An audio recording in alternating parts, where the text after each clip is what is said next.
Hi kids. Gonna read to you a book called Rafi and Rosi, Pirates by Lulu Delacour.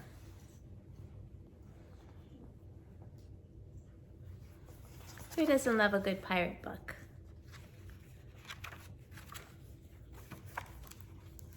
Pirate Battle. Aha, said Rafi Coqui, closing his book. He jumped up to look over the balcony of Tia Anna's house in Old San Juan. What? Asked his little sister Rosi. She had just finished decorating her new kite. Follow me, said Rafi.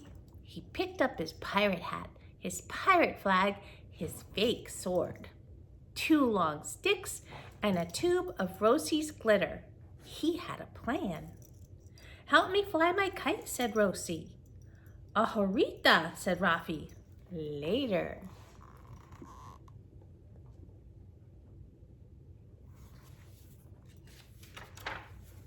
Rafi ran out of Tia Anna's house and all the way to El Moro Fort. Rosi trailed behind. Entry to the fort was free today.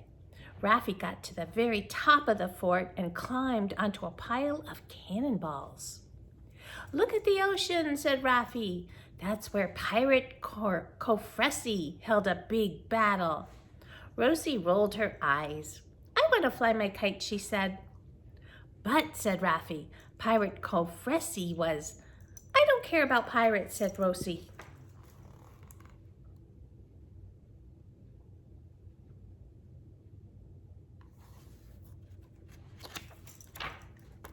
Rosi began to leave. Rafi spoke in a big booming voice. Pirate Cofresi was the grandfather of great-grandpa. Rosi turned around. Great-grandpa's grandpa? She asked. See, said Rafi. Yes. Tell the others to come listen. Come hear a tale about a famous pirate, Rosi yelled. A few froggies gathered around. Rafi began his story. Long, long ago, when tall ships sailed the mighty seas, fearless pirate Cofresi battled those who did him wrong.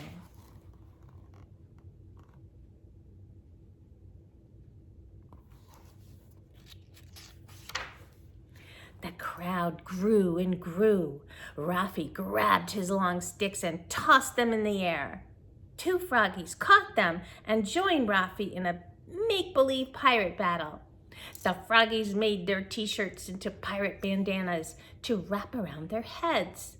Sticks became daggers and swords. Rafi gave his pirate flag to Rosi. She waved it back and forth.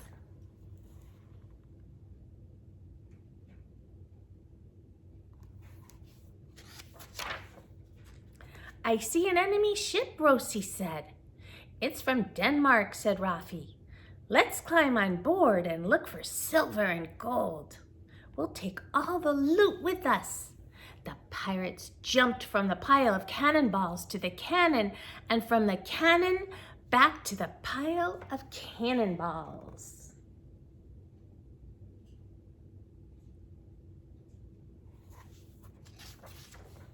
Rosi watched and listened. She heard the seagulls' calls. She heard the pirates' grunts. The battle looked so real, Rosi could almost see Pirate Cofresi's tall ship.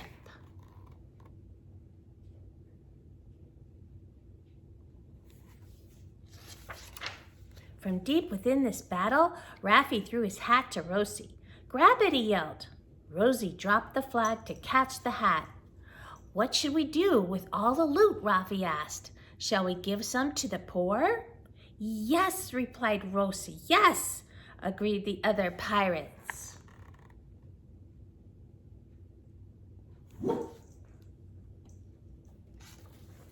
Rafi climbed onto the cannonballs. Pirate Cofresi gave away half his loot, he said, showering the crowd with glitter. The pirates clapped and cheered. He took from the rich, said Rafi, and gave to the poor, shouted Rosi.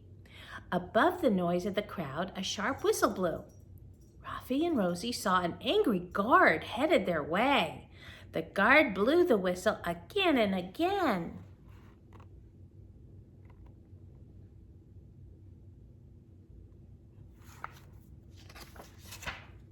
Pirates leaped off the cannonballs and jumped off the cannon. They scattered everywhere until Pirate Confressi's tall ship vanished right before Rosie's eyes. "What happened?" Rosie asked, still holding Rafi's hat. Two froggies dropped money into the hat.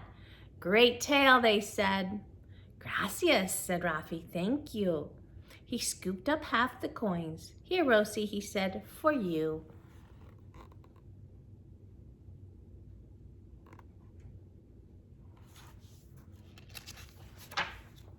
"Let's fly your kite now," Rafi said, just before the guard reached them.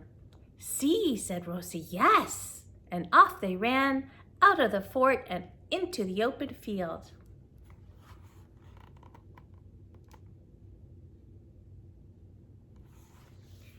Hidden treasure. "Let's go back and explore the fort," Rafi said after lunch. "What else can we see?" Rosie asked. Rafi looked at his map of El Moro.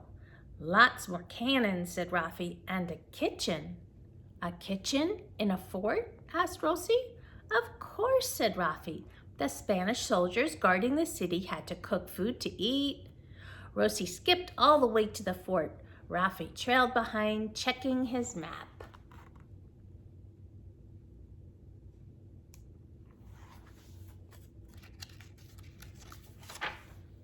"We have to go that way," Rafi said, pointing to some steps. "I want to look at the ship," said Rosie. She ran to a lookout point over San Juan Bay.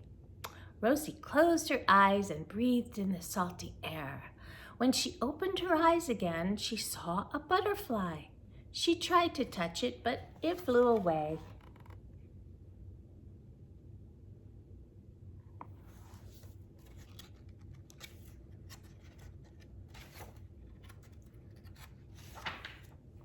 Rosie followed the butterfly down to the very bottom of the fort.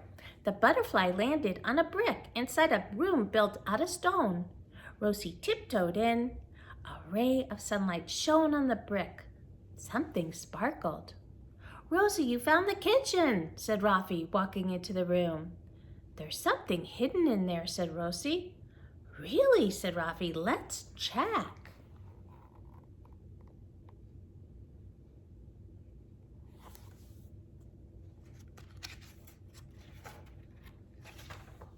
Rafi grabbed a stick. He moved the brick a tiny bit. Rosie slipped her hand into the space under the brick. "I feel something," said Rosie. "It's clinking."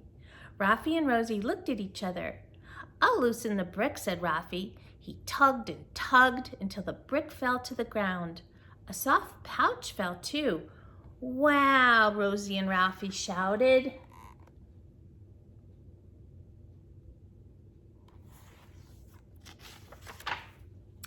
Gold and silver coins spilled across the floor. "Is this real money?" asked Rosie. It's pirates' money," Rafi said. "See the lions and the towers on the coins? They stand for the King and Queen of Spain." "Pirates used Spanish coins?" asked Rosie. "They stole them from the tall ship," said Rafi. Rosie felt the roughness of the coins with her finger. "It looks like we found a pirate's treasure," she said.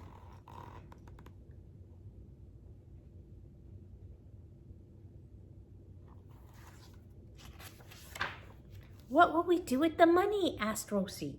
Rafi sighed. "We can't keep it," he said. "Why not? We found it," said Rosie. "If these old Spanish coins are real, we have to turn them in to the museum," said Rafi. "Oh," said Rosie.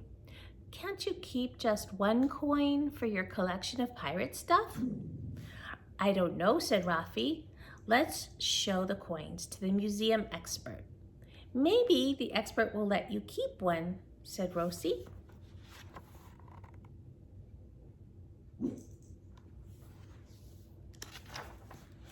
Rafi and Rosie ran all the way up to the museum and found the expert. "Hola," said Rosie. "Hello. We found a treasure hidden in the kitchen of the fort. My brother says it's pirates' money. Is that so? Said the expert. Show her, Rafi, said Rosi. Rafi emptied the pouch.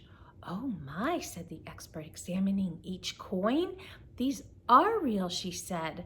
They're Spanish gold doubloons and silver pieces of 8. See, said Rosi. I can't believe it, said Rafi. We found real pirate money.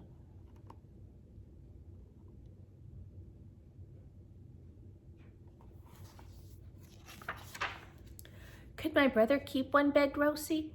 I'm afraid not, said the expert. The coins belong in the museum. I thought so, said Rafi. Rosi squeezed Rafi's hand. His hand was smooth, not rough like the coins. Rosi said. Wait. Rosi turned around. Could we make rubbings of the coins? Rosi asked the expert. I don't see why not, she replied, giving Rosi some colored pencils. Thank you, gracias. Thank you, Rosi said, jumping up and down.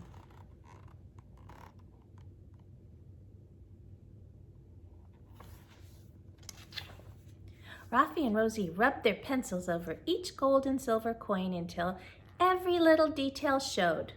They could keep these coins forever.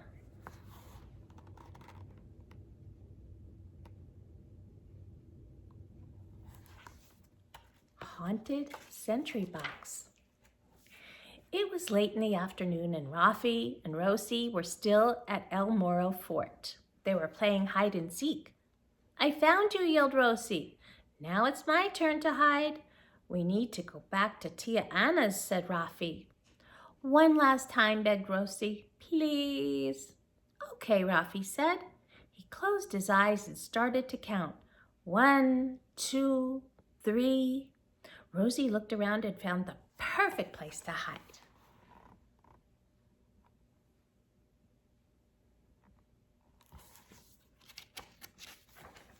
Rafi searched for Rosi. He looked behind the cannonballs and under cannons. He went down the ramp and checked the museum. Far away, he saw a sentry box. Spanish soldiers once stood inside it to guard the fort. Rafi ran to the sentry box. Here you are, Rafi said. You are just in time, said Rosi. Lift me up, please. I heard strange noises outside the window.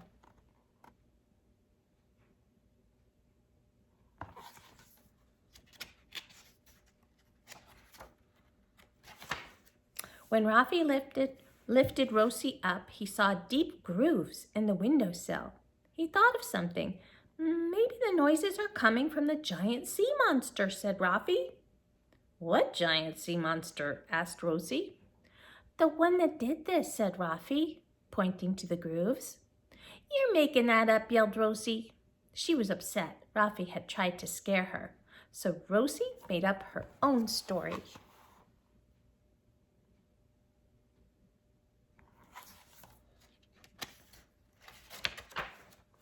I bet it was a scary shark with sharp, pointy teeth, Rosi said. Or an old giant octopus with long, slimy arms, Rafi said. Or a striped sea serpent with a purple tongue, said Rosi.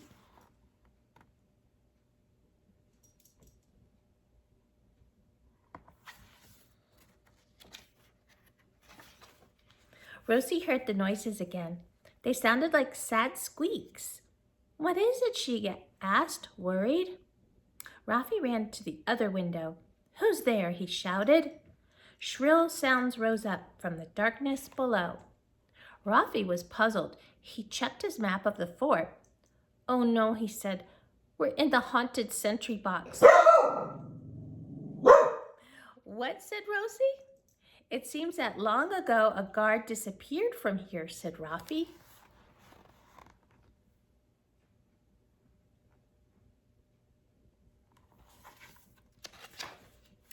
Rosi trembled a little. She turned to look at Rafi's map. The wind pulled the ribbons of her hat out the window. Then something tugged at the ribbons. Ay, caramba, Rosi cried. Who's there? Rafi called. More shrill sounds rose up. Then they heard a thump. I'm leaving, Rosi screamed. She fled out the door. Wait for me, Rafi yelled.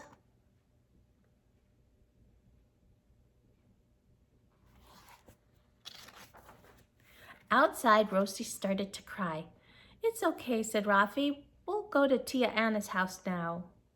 But my hat, sobbed Rosi. The monster got it. Rafi looked at the haunted sentry box. Then he looked at his little sister. He took a big, long breath before he walked back. At the door, he heard the strange noises. He went inside.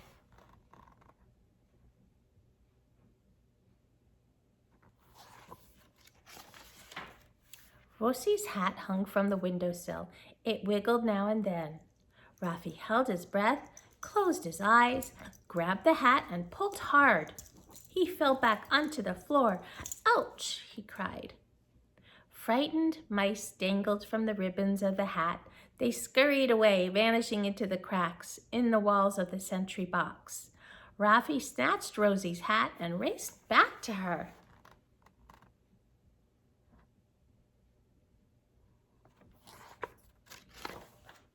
The sentry box is only haunted by mice, announced Rafi. Just mice, Rosi said. Then she started to giggle. Rafi and Rosi laughed and laughed until their bellies hurt. That's the end. Hope you enjoyed the book. I enjoyed reading it. Love you guys.